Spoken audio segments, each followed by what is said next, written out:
ठीक है भाई, हमें क्या करना है, यूज़र से इंटरेक्शन करनी है, इनसाइड अपडेट डिलीट करना है, डेटाबेस से कम्युनिकेट करना है। तो उन सब चीज़ों के लिए मुझे यूज़र से इनपुट भी लेना पड़ेगा और उसको कोई ना कोई आउटपुट भी देना पड़ेगा। ठीक है, तो उन सब के लिए मुझे एक यूआई क्रिएट करना पड़ेगा और उस यूआई के लिए मैं जाऊँगा पैकेज पर राइट क्लिक करूँगा, न्यू फ्रेम, यहाँ पर कोई भी फ्रेम दे दें आप।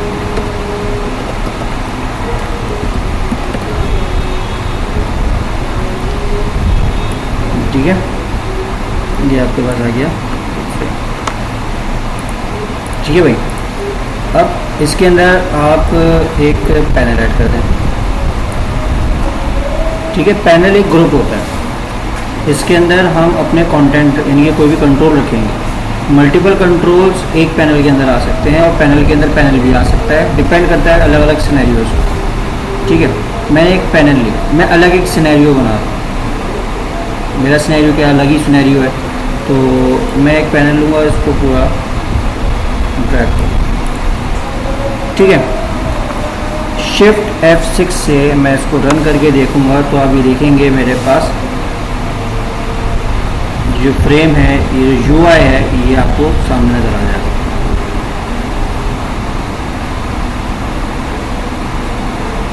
क्लियर? लेकिन यहाँ पर देखेंगे रिसाइज भी हो रहा है, मुझे इसकी रिसाइजिंग ख़त्म करनी है। तो मैं क्या करूँगा, हम जाएंगे कहाँ, मेन फ्रेम के अंदर, मेन फ्रेम की प्रॉपर्टी के अंदर, सॉरी यहाँ से नहीं, मेन फ्रेम पे क्लिक किया, इसकी प्रॉपर्टीज़ में चले जाओ। ठीक है, यहाँ पर आपको एक ऑप्शन है रिसाइजेबल, चेक हटा।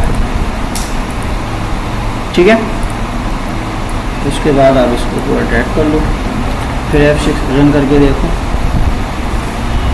अब ये रिसाइजेबल नहीं होगा, रिसाइज नहीं होगा। अब हमें बेसिकली करना क्या है, एक UI क्रिएट करना है। ठीक है, सबसे पहले मैं एक लेबल ले लूँ। ठीक है, लेबल के अंदर मैं अगर कोई लोगो रखना चाहता हूँ, लोगो रखने के लिए मुझे यहाँ से कोई ना कोई एक लोगो सेलेक्ट करना पड़ेगा। ठीक है, और उस लोगो को मैंने फॉर एग्जांपल एक ये लोगो ले लिया, यहाँ से कॉपी कर लिया, बुक का एक लोगो है, और जो भी इमेज होगी मैं अपने पैकेज पे जाऊँगा और पेस्ट करूँगा। अब इसके अंदर डायरेक्टली इमेजेस ऐड नहीं होंगी, हमें लेबल लेना पड़ेगा, लेबल के अंदर इमेजेस रखनी पड़ेंगी। तो हम कैसे इमेज रखेंगे, लेबल पे क्लिक करेंगे प्रॉपर्टी पे, और यहाँ पर आपको नज़र आएगा आइकन, आइकन्स पे हम जाएंगे और यहाँ पर आप देखेंगे जो भी इमेज आपने पैकेज के अंदर रखी होगी वो यहाँ नज़र आएगी, सिलेक्ट कर लेंगे। ठीक है, और इस लेबल को इतना बढ़ा लेंगे, एडिट टेक्स्ट करके इस लेबल के नाम को हटा देंगे, ये आपके पास क्लियर, ये इमेज आ गई।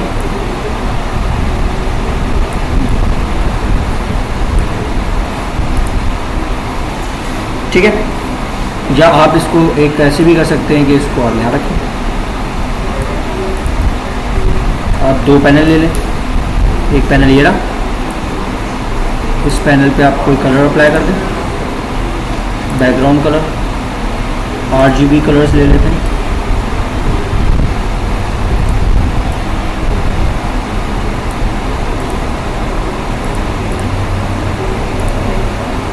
ठीक है, ये डिज़ाइनिंग, ये लीजिए बन गया, सेव कर लेते हैं। एक और पैनल ले लेते हैं, इस पैनल को यहाँ तक रखते हैं और इस पैनल का कोई भी वेरिएबल नेम दे देते हैं, लॉगिन। ठीक है, क्लियर, इसको बैकग्राउंड कलर दे देते हैं।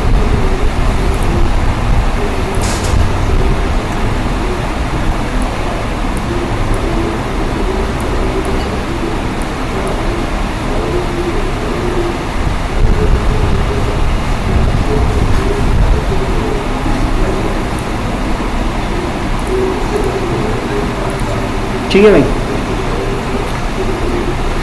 F6 करें आप आपके पास, लेकिन ये बहुत चीप लग रहा है तो मैं इसको थोड़ा चेंज करूँगा। चेंज क्या करूँगा, इसको वाइट करूँगा।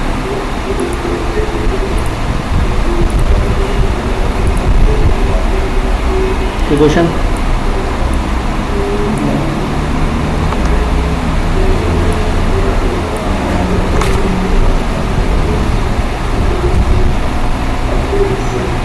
ठीक है। अब यहाँ पर एक इनपुट टेक्स्ट फील्ड लूँगा, ये टेक्स्ट फील्ड, कॉपी पेस्ट और उसको एकदम नीचे। ठीक है भाई, दो टेक्स्ट फील्ड आ गए, इन दोनों को सिलेक्ट करा, राइट क्लिक करा, या एक को यहाँ से हटा दिया, इसका नाम, इसका नाम रख दिया यूज़र और इसका नाम रख दिया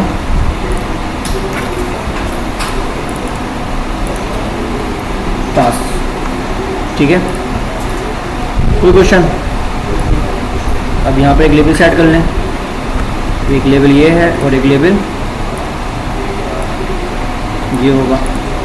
इसमें एडिट करके यूज़र नेम, ठीक है, और इसको हम करते हैं पासवर्ड। इन दोनों को सिलेक्ट करते हैं, राइट क्लिक करते हैं, प्रॉपर्टीज़ पे जाते हैं और इनके एक साथ फॉन्ट को बड़ा कर लेते हैं।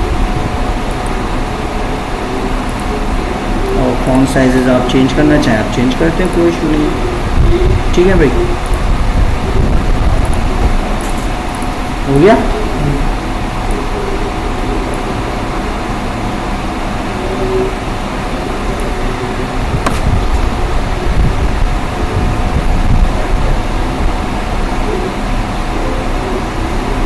क्लियर? एक बटन ले लेते हैं, हम बोलते हैं यहाँ पर लॉगिन। ठीक है, उसके बाद हम यहाँ पर प्रॉपर्टीज़ में जाने के बाद इसके भी फॉन्ट साइजेस को चेंज कर देते हैं, 36।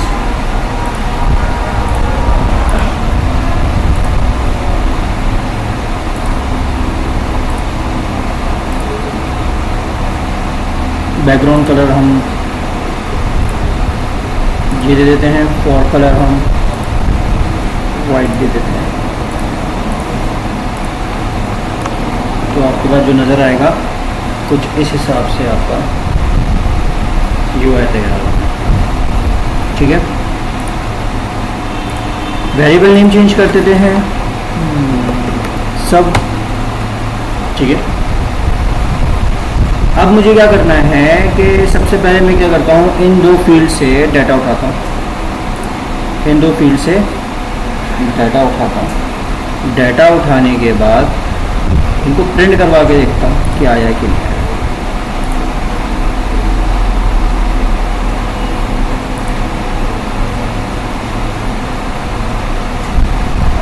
अब एक और काम करते हैं कि एक चीज़ आप देखोगे यहाँ पर, ये क्या है,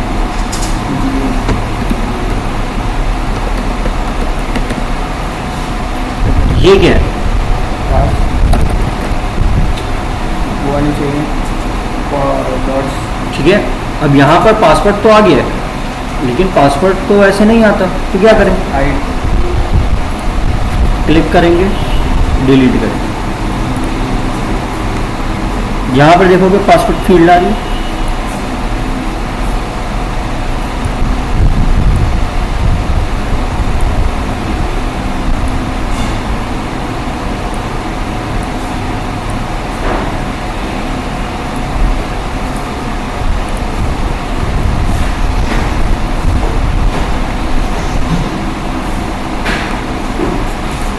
ये एडिट टेक्स्ट रिमूव और यहाँ से वेरिएबल नेम। सबसे पहले मैं प्रिंट करवा के देखता हूँ एक डायलॉग बॉक्स में या हम इसको देखते हैं कि भाई इन दोनों में वैल्यू आ रही हैं, हम उसको रिसीव कर पा रहे हैं कि नहीं कर पा रहे इस बटन के क्लिक पर। तो बटन पे जाएंगे, डबल क्लिक करेंगे, डबल क्लिक कर दें या इवेंट के अंदर जाके आप यहाँ एक्शन परफॉर्म कर लें, ठीक है। या आपको जो भी आपको क्लिक पे करना है, माउस और मोशन पे करना है, चेंज पे करना है, मैं डबल क्लिक कर दूंगा और सबमिट एक्शन परफॉर्म पे आ जाऊंगा। अच्छा, अब यहाँ पर हमारे पास दो फील्ड थी, यूज़र नेम एक पासवर्ड। यूज़र नेम की जो फील्ड थी उसका एक स्ट्रिंग आएगा, उसके अंदर string user underscore name equals to क्या था, यूज़र डॉट गेट टेक्स्ट। उसके अलावा पासवर्ड भी स्ट्रिंग में हो सकता है ना, equals to pass dot get text.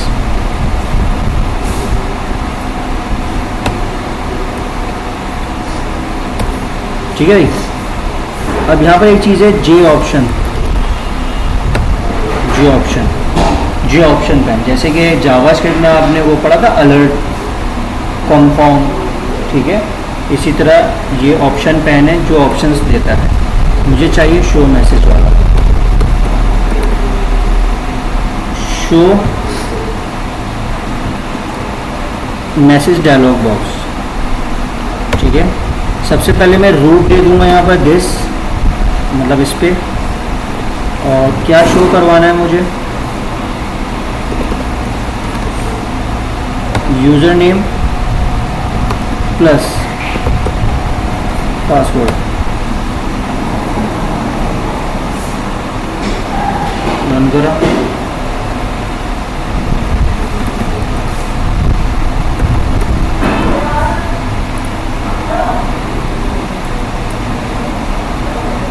आ रहा है, हमारा कन्फर्म बॉक्स आ रहा है। अच्छा जी, उसके अलावा हमें करना क्या है,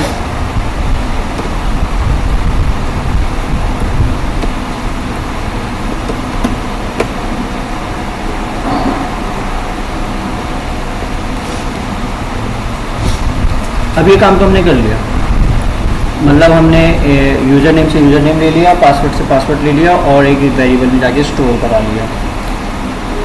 अब यहाँ पर एसक्यूएल के अंदर कम्युनिकेट करवाना है। यहाँ पर मेरे पास फॉर एग्जांपल एक डेटाबेस बना हुआ है, ठीक है।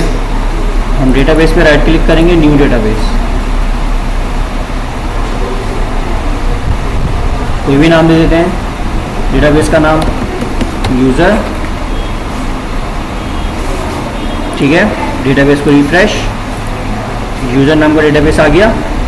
इस यूज़र नाम के डेटाबेस के टेबल के अंदर जाएंगे और यहाँ पर एक न्यू टेबल क्रिएट करेंगे, और वो जो टेबल होगा हमारे पास ये होगा यूज़र नेम varchar 50 कर देते हैं, और यूज़र अंडरस्कोर पासवर्ड ये भी varchar में होगा, और यहाँ पर हम यूज़र अंडरस्कोर नेम, दो फील्ड ले ली। लॉगिन टेबल था ये, हमने ये बना लिया। न्यू क्वेरी पे जाएंगे, एक दो डमी रिकॉर्ड ऐड करवा देते। यूज़र सिलेक्टेड है, select static from login, clear. Execute करेंगे, अभी इसके अंदर कोई डाटा नहीं है। डाटा इंसर्ट करने के लिए इंसर्ट इनटू, कहाँ इंसर्ट करना है, लॉगिन के अंदर। वैल्यूज़ क्या होंगी, दो वैल्यूज़ होंगी। सबसे पहली होगी यूज़र नेम, हमने दे दिया अल्यूमर, और दूसरा दे दिया पासवर्ड देना है, ठीक है। पासवर्ड हमने दे दिया कोई, वो भी हमारे पास क्या है,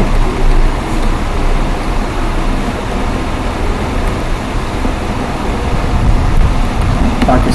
/110।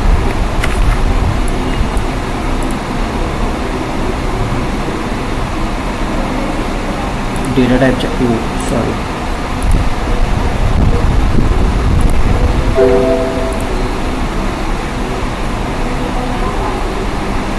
हमने एक गलती कर दी। हमने क्या गलती कर दी?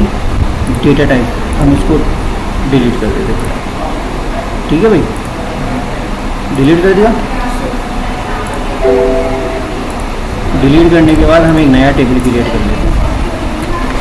यूज़र अंडरस्कोर नेम varchar और user underscore password varchar। Save.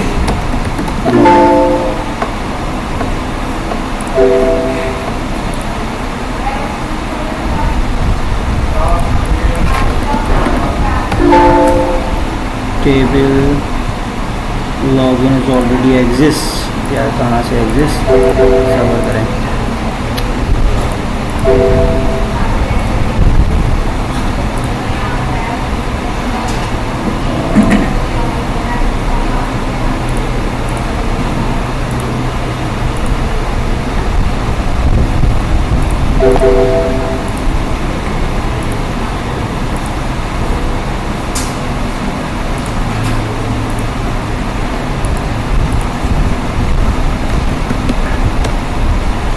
User underscore name varchar और यूज़र अंडरस्कोर पासवर्ड varchar।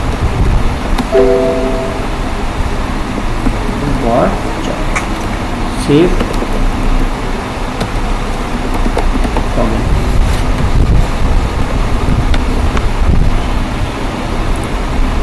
ठीक है, हो गया। वन रो अफेक्टेड, मतलब एक रिकॉर्ड जा चुका है। दूसरा रिकॉर्ड डालते हैं उबैद खान। खान 1 2 3 4। ठीक है, अगर आप देखेंगे आपके पास 2 रिकॉर्ड आ रहे हैं। क्लियर। अब क्या चीज़ है कि हमें इस एसक्यूएल को कनेक्ट करवाना है इस जावा की एप्लीकेशन में। ठीक है, क्या करवाना है? जावा की एप्लीकेशन में कनेक्ट करवाना है। अब कनेक्ट करवाने के लिए हमें कोई ना कोई ऐसी चीज़ चाहिए जिसके ज़रिए मैं जावा की एप्लीकेशन को कनेक्ट करवाऊँ, जिसका नाम है JDBC, ODBC या कोई भी एक जावा की कोई भी API हो सकती है जो आपकी एप्लीकेशन और जावा के बीच में कनेक्शन इस्टेब्लिश करेगी। तो यहाँ पर हम इस्तेमाल करेंगे JDBC का एक ड्राइवर। ठीक है, ऐड जार फाइल। उस ड्राइवर को ऐड करवाने के लिए मैं अपनी एप्लीकेशन के अंदर जाऊँगा। एप्लीकेशन के अंदर मुझे एक लाइब्रेरी का फोल्डर मिलेगा। उस लाइब्रेरी के फोल्डर पे राइट क्लिक करूँगा, ऐड जार फोल्डर पे जाऊँगा और वहाँ पर आप देखिए ये मैंने लोकेशन ऑलरेडी सिलेक्ट करके रखी हुई है। ठीक है, आपने जहाँ पर भी एसक्यूएल गूगल पे जाना, लिखना download JDBC driver for SQL. ठीक है, तो वो आपको एसक्यूएल JDBC जो भी आपको ड्राइवर प्रोवाइड कर देगा। जहाँ पर भी आपने रखा होगा, ये देखें ये कहाँ पर रखा हुआ है, ये रखा हुआ है D के अंदर, JDBC के अंदर, JDBC के अंदर ENJRE8 के अंदर ये ड्राइवर मौजूद है। मैंने सेलेक्ट करा, ओपन कर लिया, आ गया। ठीक है, मैं आ गया। यहाँ तक कोई क्वेश्चन? पक्का? ठीक है। अच्छा, हमने एक लाइब्रेरी कॉल करवाई जिसकी मदद से मैं इस्टेब्लिश करूँगा क्या, अपने एसक्यूएल का और जावा के बीच में कनेक्शन।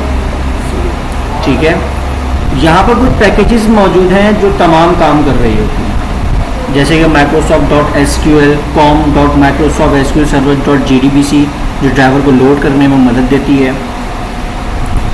अब यहाँ पर हम क्या करते हैं कि देखिए, आपको लोकल वेरिएबल, ग्लोबल वेरिएबल का अंदाज़ा होना चाहिए। लोकल वेरिएबल क्या होते हैं कि वो फंक्शन के अंदर बनाए जाते हैं, या अगर फंक्शन के अंदर बनाएंगे तो वो फंक्शन के बाद एक्सेस नहीं हो पाएंगे। अब हमें बहुत से ऐसे वेरिएबल होते हैं या बहुत सी ऐसी चीज़ें होती हैं जो हमें फंक्शन के बाहर भी ज़रूरत पड़ सकती हैं, पूरे एप्लीकेशन में कभी भी कहीं पर भी इस्तेमाल करनी पड़ जाती है। तो अगर मैं उनको किसी एक फंक्शन के अंदर बनाऊंगा या भले मैं मेन के अंदर बनाऊँ तो मेन के बाद तो एक्सेस ही नहीं कर पाएंगे वो फंक्शन, लेकिन मुझे तो पूरी एप्लीकेशन में यूज़ करना है। तो मैं क्या करता हूँ कि उनको ग्लोबली बना लेता हूँ। जैसे कि कनेक्शन मुझे इंसर्ट में भी चाहिए, अपडेट में भी चाहिए, डिलीट में भी चाहिए, इस्टेब्लिश करना, तो उनको मैं ग्लोबली बना लूँगा ताकि मैं हर जगह हर फंक्शन के अंदर उसको एक्सेस कर सकूँ। तो मैं यहाँ पर क्या करूँगा कि यहाँ पर मैं कनेक्शन एक इंटरफेस होता है, कनेक्शन एक इंटरफेस है। A connection session with a specific database, SQL statements are executed and results are returned within the context of a connection। मतलब डेटाबेस से जो भी चीज़ें फैच करेगा वो एक कॉन्टेक्स्ट के रूप में किसके पास जा रहा होगा, कनेक्शन के पास जा रहा होगा। कनेक्शन ये एक मैंने क्या बनाया, ऑब्जेक्ट बनाया कनेक्शन के लिए, स्टेटमेंट। अब स्टेटमेंट का इंटरफेस क्या काम करता है, the object use for executing a static SQL statement and returning the result it's produce. अब यहाँ पर कह रहा है कि स्टेटमेंट के अंदर हम तमाम क्यूरीज को रखते हैं, ठीक है। मतलब मुझे इंसर्ट करना है, अपडेट करना है, डिलीट करना है, वो स्टेटमेंट है। और ये हमारे पास स्टेटमेंट के अलावा बहुत सी होती है, प्रिपेयर स्टेटमेंट भी होती है, लेकिन हम अभी फ़िलहाल यहाँ पर स्टेटमेंट लेंगे। st result set।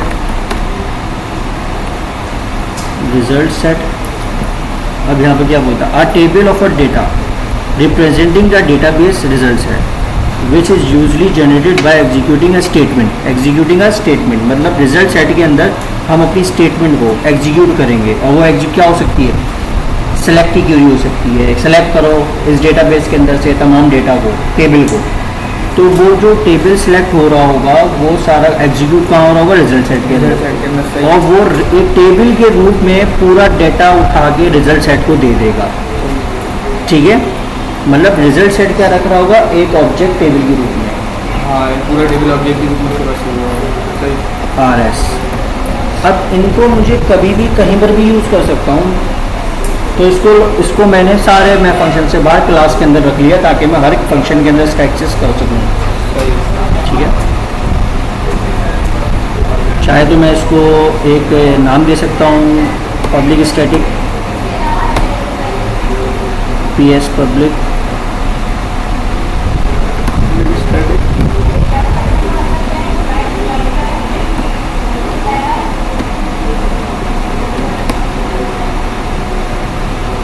PHP।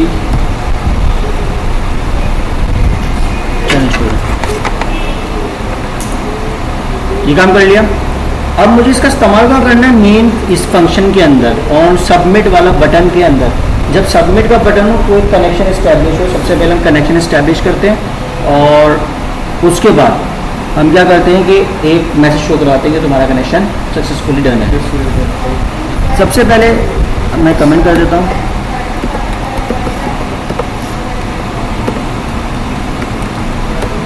ठीक है। कनेक्शन बनाने के लिए सबसे पहले मुझे एक क्लास डॉट फॉर नेम, एक स्ट्रिंग पास करना पड़ेगा क्लास का नाम। अभी ये काम क्या करता है, ये आपके ड्राइवर को लोड करता है। क्या करता है, आपका जो भी ड्राइवर ये रखा है ना इसको लोड करेगा। अब इसके अंदर हम लिखेंगे क्या, जो हम क्लास नाम देंगे, जो भी हम स्ट्रिंग पास करेंगे वो क्या होगा, कॉम डॉट माइक्रोसॉफ्ट होगा, com dot Microsoft dot JDBC dot SQL server driver.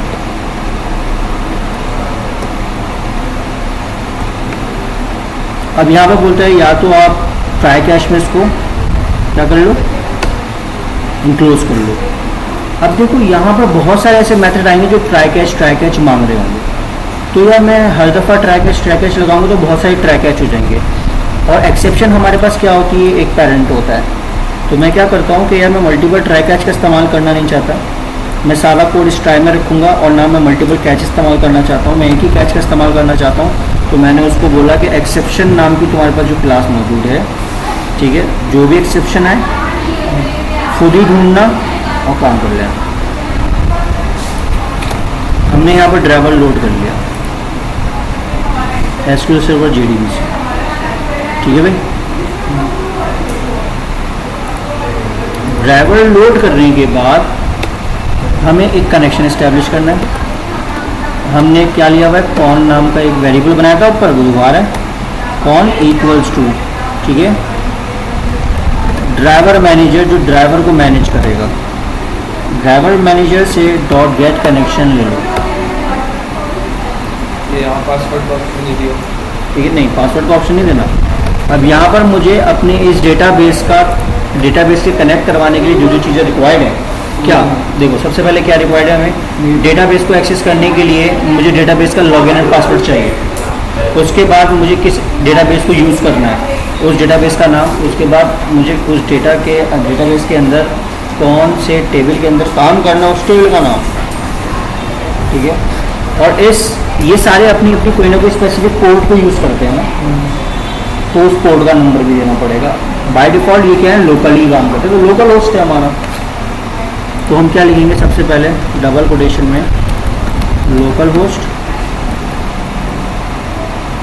ठीक है, और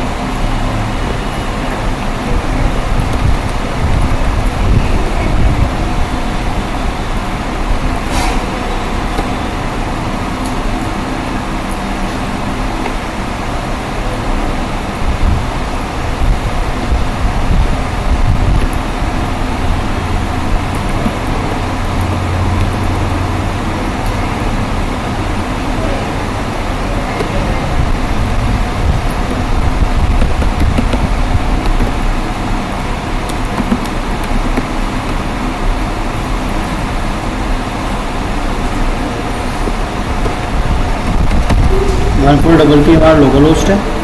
उसके बाद हमारे पास डेटाबेस जो हमारे पास सर्वर है एसक्यूएल सर्वर, उसका यूज़र नेम क्या है, एसक्यूएल सर्वर का यूज़र नेम खान ऐसे उबैद। एसक्यूएल सर्वर का यूज़र नेम, अच्छा, मतलब एसक्यूएल सर्वर का, टेबल का नहीं, एसक्यूएल सर्वर का यूज़र नेम है ऐसे। और इसका पासवर्ड हमारे पास जो मौजूद है equals to 1 2 3।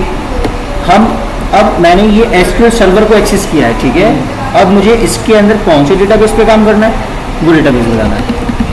Database equals to user, check कर लो।